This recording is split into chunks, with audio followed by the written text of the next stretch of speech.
5 अगस्त 2024 सावन सोमवार का तीसरा दिन पड़ रहा है दोस्तों। इसी दिन किया जाने वाला पंडित जी द्वारा बताया गया एक जोड़ी हरी चूड़ी वाला उपाय पंडित जी ने अभी अपनी की ही श्री शिव महापुराण की कथा में बताया हुआ है। और दोस्तों, यह दिन इतना महत्वपूर्ण और विशेष होता है क्योंकि यह मौका पूरे साल भर में एक बार आता है।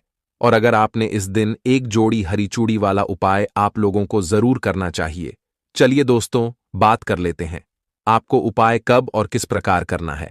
दोस्तों, सावन के दूसरे सोमवार के दिन बांध दीजिए यहां पर एक जोड़ा हरी चूड़ी। फिर देखिए, यह चमत्कार भगवान भोलेनाथ के आशीर्वाद से मिल जाएगी। आपको जीवन के हर दुखों से मुक्ति, आपकी हर मनोकामना होगी, पूरी खुशियों से भर जाएगा आपका घर। दोस्तों, सावन का पवित्र महीना भक्ति और मर्यादा का महीना होता है। इसमें जितने भी शिव भक्त होते हैं वह पूरी तरह से भगवान शिव की भक्ति में ली हो जाते हैं। दोस्तों, यह महीना पूरी तरह से भगवान शिव को समर्पित होता है और वेद पुराने के अनुसार सावन की पवित्र महीने का नियंत्रण पूरी तरह से भगवान शंकर के हाथों में होता है। दोस्तों, यह माना जाता है कि सावन के पवित्र महीने में यदि आप भोलेनाथ कई पूजा अर्चना विधि विधान से करते हैं तो आपको अपने जीवन की समस्त प्रकार के दुखों से मुक्ति मिल जाती है।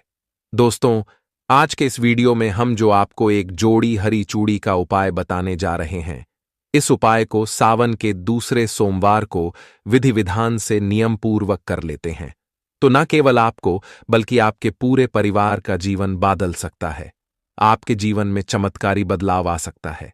देखिए दोस्तों, सावन के महीने का विशेष महत्व होता है और इसके बारे में लिखा है कि सावन के महीने में ही समुद्र मंथन हुआ था जिससे माता लक्ष्मी जी उत्पन्न हुई थी और सावन महीने में ही माता लक्ष्मी जी को धन की देवी का दर्जा प्राप्त हुआ था। सावन के महीने में भगवान भोलेनाथ पृथ्वी पर आ जाते हैं और जो भी व्यक्ति सावन की पवित्र महीने में भगवान भोलेनाथ के सामने अपनी झोली फैला दें उसे व्यक्ति की झोली जरूर भरते हैं। शिव पुराण के अनुसार सावन की पवित्र महीने में जो भी व्यक्ति सावन के सोमवार का नियमानुसार व्रत करता है भगवान भोलेनाथ उसकी जरूर सुनते हैं। आप सावन महीने में व्रत रखने में समर्थ हैं तो दोस्तों, आपको इस पवित्र महीने में वह उपाय करना चाहिए जो कि शिव पुराण में लिखा हुआ है।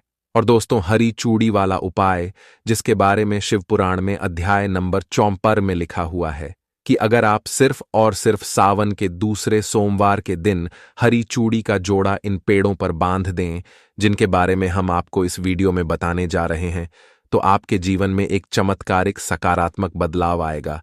अगर आप सिर्फ एक जोड़ा हरी चूड़ी का उन पेड़ों पर बांध दें जिनके बारे में शिव पुराण में लिखा हुआ है तो दोस्तों, आप अपने जीवन में कैसी भी दिक्कत में फंसे हो या कितने ही बड़े संकट से आप जूझ रहे हो, आपको सब प्रकार की बाधाओं से मुक्ति मिल जाएगी। आपका जो भी कष्ट होगा, कर्ज होगा, वह सब जड़ से नष्ट हो जाएगा और खत्म हो जाएगा। इसीलिए दोस्तों, इस वीडियो को अंत तक बहुत ध्यान से देखिएगा।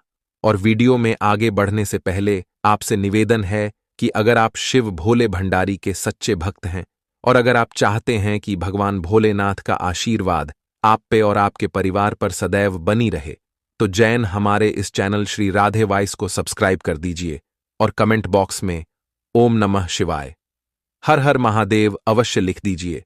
तो दोस्तों, पुराण के अनुसार भगवान भोलेनाथ को 3 वृक्ष अत्यंत प्रिय हैं। यह वृक्ष ऐसे वृक्ष है जिनके सामने अगर आप पूजा करें तो माना जाता है कि भगवान भोलेनाथ की कृपा आपको मिल सकती है। कहा जाता है कि इन वृक्षों का भगवान शिव ने खुद धरती पर भेजा था। जग कल्याण के लिए वृक्षों में कुछ ऐसे वृक्ष में हैं जिन पर स्वयं माता पार्वती और भगवान शिव का वास है। दोस्तों, एक बात का ध्यान रखिएगा कि भगवान भोलेनाथ जी यदि आप पूजा करेंगे तो आपको भगवान भोलेनाथ का आशीर्वाद तुरंत मिल जाएगा। लेकिन आपने पूजा करते वक्त कोई ऐसी गलती कर दी जो आपको नहीं करनी चाहिए तो भोलेनाथ जल्दी रुष्ट भी हो जाते हैं। इसलिए आपको हम जितने भी उपाय बताने जा रहे हैं, खास तौर पर हरी चूड़ी का उपाय, इसको आप बहुत ध्यान से सुनिएगा और विधि विधान से कीजिएगा। यकीन मानिए दोस्तों, अगर आपने नियम पूर्वक या उपाय कर दिया तो आपको अपने जीवन के हर कष्टों से, हर दुखों से तुरंत मुक्ति मिल जाएगी और आपकी जीवन की कोई भी मनोकामना होगी वह अवश्य ही पूरी होगी। तो दोस्तों, सबसे पहले वृक्ष है शमी का वृक्ष। ध्यान से सुनिएगा दोस्तों, जो शमी का वृक्ष होता है वह भगवान शंकर और पार्वती जी का ही स्वरूप माना जाता है। कहा जाता है कि शमी वृक्ष पर भोलेनाथ तथा माता पार्वती का वास होता है। तो अगर कोई भी व्यक्ति सावन के पवित्र महीने में दूसरे सोमवार के दिन शमी वृक्ष पर एक जोड़ा हरी चूड़ी बांध दें तो उसे व्यक्ति के जीवन में ऐसा बदलाव आएगा कि उसको जीवन में किसी भी प्रकार के कष्ट का सामना नहीं करना पड़ेगा। दोस्तों, एक बात का ध्यान रखिएगा कि शिव पुराण के अध्याय नंबर 31 में साफ साफ लिखा हुआ है कि सावन के पवित्र महीने के किसी भी सोमवार के दिन प्रदोष काल के समय आप लोगों को बांधना होगा हरी चूड़ी का जोड़ा, वो भी शमी वृक्ष पर। प्रदोष काल का समय वह समय होता है दोस्तों जब ना दिन होता है ना रात, यानी कि शाम 5 बजे से 6:30 तक का समय। अगर आपने ये हरी चूड़ी का उपाय कर दिया तो दोस्तों आपके जीवन की सभी कष्ट परेशानियां का हाथों हाथ खत्म हो जाएगा और आप अपने जीवन में बहुत ही ज्यादा सुख की प्राप्ति करेंगे। तीसरा जो वृक्ष है दोस्तों वह है बेल वृक्ष। एक बात का ध्यान रखिएगा दोस्तों, स्कंद पुराण में साफ साफ लिखा हुआ है कि माता पार्वती के पसीने से उत्पन्न हुआ था बेल वृक्ष। जब माता पार्वती के पसीने की बूंद मध्यांचल पर्वत पर गिरी तो वहीं बन गया था बेल वृक्ष। कहा जाता है कि अगर आप इस सावन के पवित्र महीने में सोमवार के दिन प्रदोष काल के समय बेल वृक्ष पर हरी चूड़ी का जोड़ा बांध देते हैं तो इससे न केवल आपके जीवन में भाग्य तथा राहु केतु का साथ मिलेगा, बल्कि आपके जीवन की हर कष्ट, हर परेशानियों से आपको मुक्ति मिल जाएगी। इसी तरह तीसरा वृक्ष है दोस्तों धतूरे का पौधा।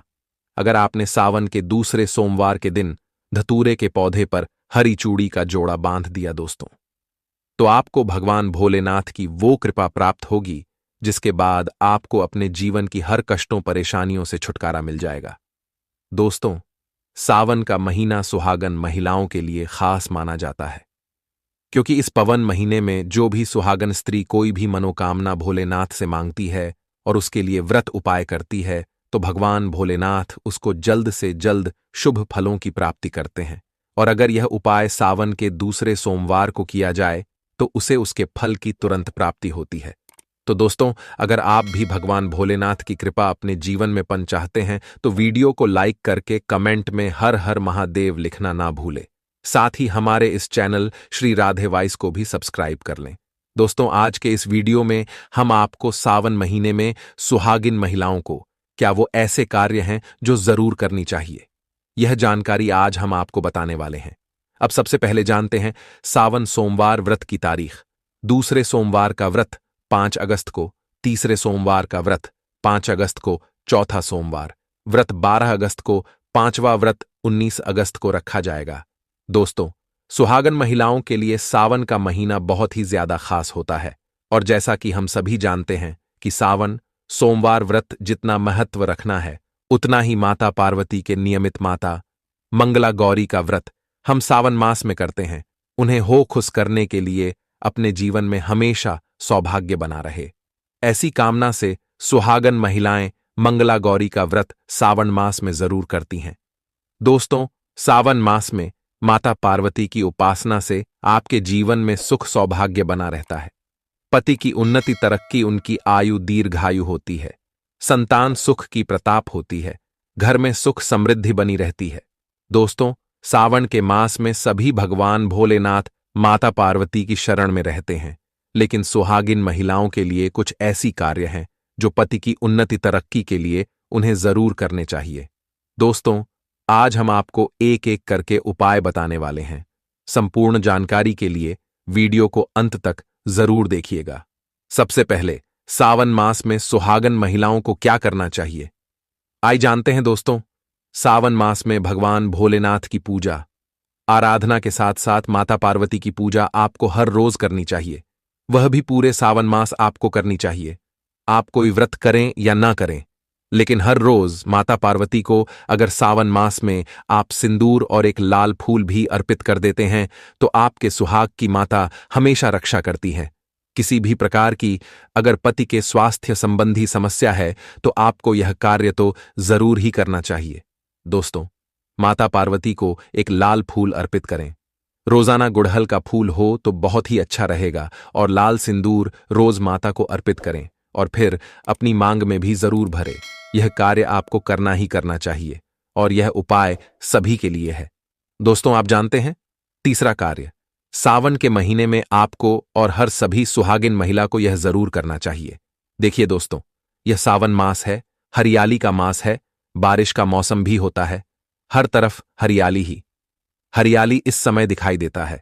यानी साफ साफ कहा जाए तो इस मौसम को प्यार का महीना भी कहा जाता है, और ऐसे में हरे रंग का सावन के महीने में बहुत विशेष महत्व होता है। दोस्तों, ऐसे में सावन के मास में सुहागिन महिलाओं को हरी चूड़ियां, हरी कपड़े जरूर पहने चाहिए।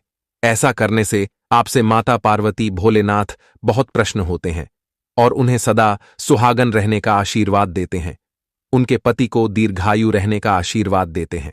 दोस्तों, इसीलिए आपको सावन के महीने में हरे रंग का उपयोग जरूर करना चाहिए। चूड़ियों में करें, कपड़ों में करें, पर हरे रंग का इस्तेमाल जरूर करें। ऐसे में भगवा रंग भी पहन सकते हैं। लाल, पीला, हर गुलाबी रंग बहुत ही शुभ और पवित्र माना जाता है। इससे माता पार्वती अति प्रसन्न होती है। लेकिन याद रहे, सावन के महीने में काला वस्त्र तथा सफेद रंग का कपड़ा सुहागन महिलाओं को नहीं पहनना चाहिए। सुहागिन महिलाओं के लिए यह रंग अशुभ माना जाता है। दोस्तों, तीसरा कार्य, सावन के महीने में किसी भी सुहागिन महिला का गला खाली नहीं रहना चाहिए। खास तौर पर हर सुहागन महिलाओं को सावन मास में मंगलसूत्र जरूर धारण करना चाहिए। यदि आपके पास अगर मंगलसूत्र उपलब्ध नहीं तो आप अपने गले में मोतियों के चैन भी पहन सकते हैं। लेकिन सावन के मास में महिला का गला बिल्कुल भी खाली नहीं होना चाहिए, और अगर मंगलसूत्र रहे तो आपको मंगलसूत्र पहन लेना चाहिए। दोस्तों, खास बात का ध्यान यह रखें कि मंगलसूत्र कन्ही से भी टूटा हुआ ना हो। किसी भी प्रकार से अगर मंगलसूत्र में दिक्कत है तो उसे अच्छे से तैयार करवा लें, और इसके बाद उसे सावन के महीने में पूरे मास कम से कम आपको जरूर धारण करके रहना चाहिए।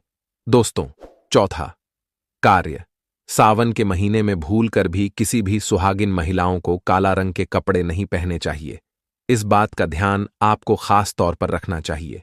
देखिए, हमें हर रंग के कपड़े पहना है और पहने भी चाहिए, इसमें कोई दिक्कत नहीं होती। लेकिन सावन के मास में आप काला रंग के कपड़े ना पहने।